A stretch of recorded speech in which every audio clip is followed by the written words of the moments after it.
мына сейф тоже бір не ма, бокс па? Ол мынандай футболка жіберген маған. Ішінде 2 футболка бір күнделік болды.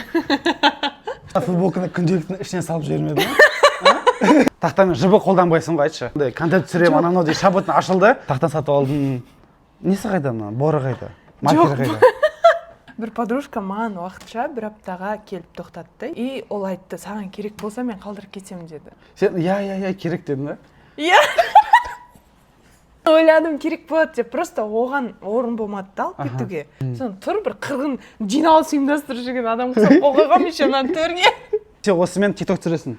Бұны кейде пайдаланамын, кейде пайдаланбаймын. Ой. Мынау не? Массажная кушетка. Массаж көрсеткі? Үйге массажист келеді ғой. Саған ба? Иә.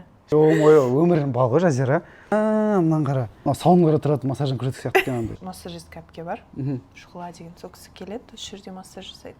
Шынымен де өте творческий үй екен. Наны біреу 14-не орай жіберді, ананы Дамелия жіберді. Дамелия, кстати, молодец. Барлығына внимание бөліп үлгереді. Иә, үлгереді. Мен каждый премьера бірдеңе болса, әйтеуір бережетші. 14 февральға гүл жіберіп тырысқан ба?